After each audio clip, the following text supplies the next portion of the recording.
So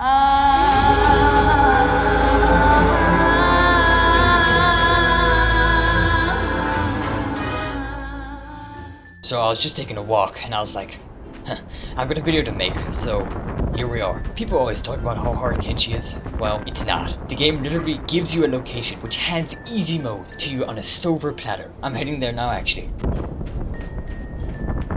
It's here, in Hang, out in the Great Desert. Nothing great about it in my opinion, but anyway. It's a normal looking city, right? Wrong. Buy yourself something nice. You can just afford to be generous like that. I have stacks of money anyway. I get it here actually. The bank. Alright, I'm in the bank's vault as we speak. The guards don't care. These guys have got Leviathan pearls, cats, CPUs, you name it. And yes, I steal them. And then I saw them here. The bar. I spend it all on Czech woman, to be honest. But can you blame me? Oh yeah. So do you want to keep being poor like a loser? Or watch this video so you can do something about it? Subscribe. Let's keep the current ratio.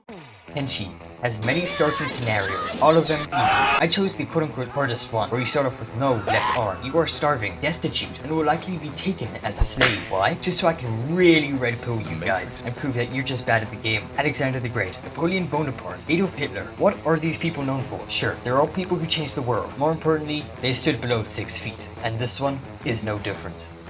Meet Deviant, an ideally shaped, attractive, smart businessman. Unfortunately, he's not in the greatest situation, but he'll never be a stupid homeless guy, because he knows how to get back on top. In an instant, he was racing over the scorching sands of the desert towards a place he heard some guy on YouTube talk about. Financial advice? Subscribe to that guy. You know, the guy, like some guy. When people see others more successful than themselves, they either take it as inspiration, or they want to stop them. The work-hating liberal commies that roam these lands choose the latter. It was on 2 occasions this happened. The first time, Deviant was lucky to escape one of the crazy anarchists, but after grinding his running strat for some time, he was disabled by some he-him ACAB soy-consuming Democrats. But it was no biggie. Once in the town of Hang, Deviant beelined to the bank to scope it out. As expected, the safe had a high lockpick skill requirement. He wasn't ready yet, not for a while, and so it was time to enact the next stage of his plan. Yes, he will be willingly putting himself into slavery. I know, it sounds crazy, but think of it. We need him to level up his lock-picking skill, precisely level 71. What is a place full of low-level locks just asking to be picked? That's right, a prison. It just so happens this one is for slaves. Of course, this plan isn't foolproof, but its benefits are that A, we'll get to level up our skills, namely lock-picking and toughness, and B, our temporary masters will keep us from dying of starvation for free. And if you still wouldn't sell yourself to slavery at this point, maybe you'll understand one day. Basically, all he'll be doing is unlocking his shackles and cage. He can then take off his shackles and be given a new freshly locked pair from the guards. This was done for a while until the right level was reached. There was a hurdle, however, escaping. You can see all these shackles piled around the cage. It's called grinding. Anyway, to escape, Deviant would need to first unlock the cage door. Done. Unlock his shackles. Done. Get away.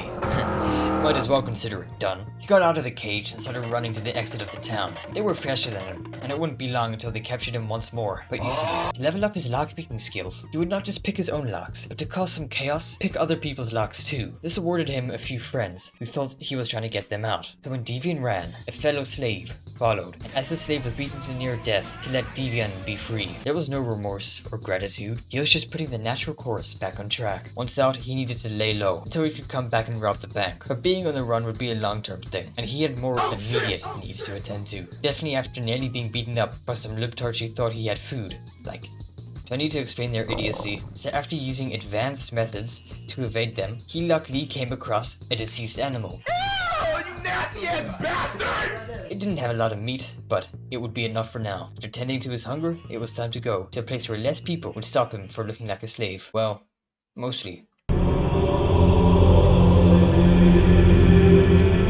Akran's Holy Land, full of black-pilled religious people called Akranites.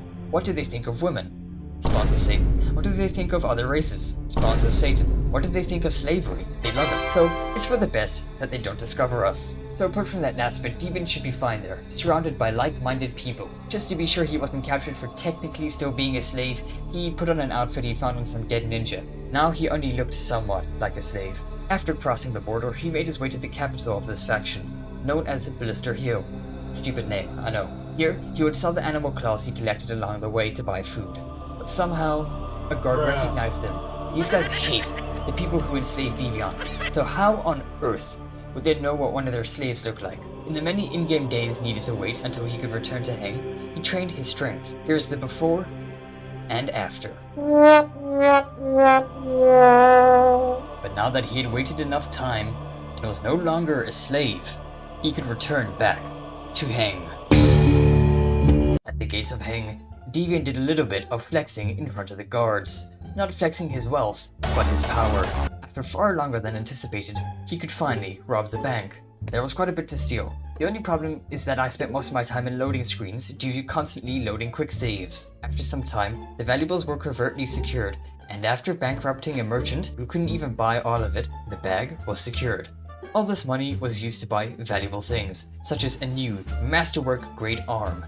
From the moment I understood the weakness of my flesh, it disgusted me. But more money was needed, so Deviant emptied the bank of their valuables and sold it all. Then I dripped him out in the nicest looking clothes. I'm sorry for dripping. And bought a whole building. This building wasn't a house to live in though, it would be a prison.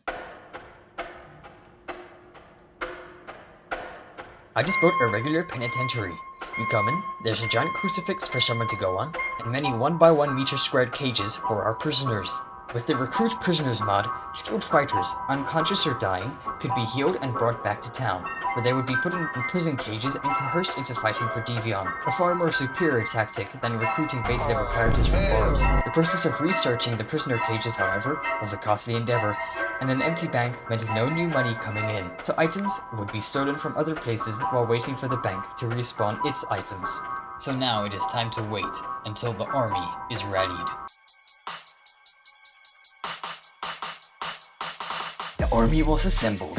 No, it wasn't big. No, they didn't have armor. But you know what they did have?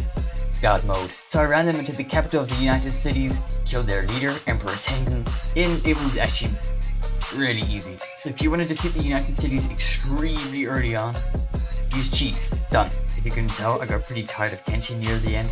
So apologies. Wait, no apologies. You guys are under me. And if you want to be under me, in a not weird way of course, subscribe. Have a game-tastic weekend. Let me show you how to scratch it up.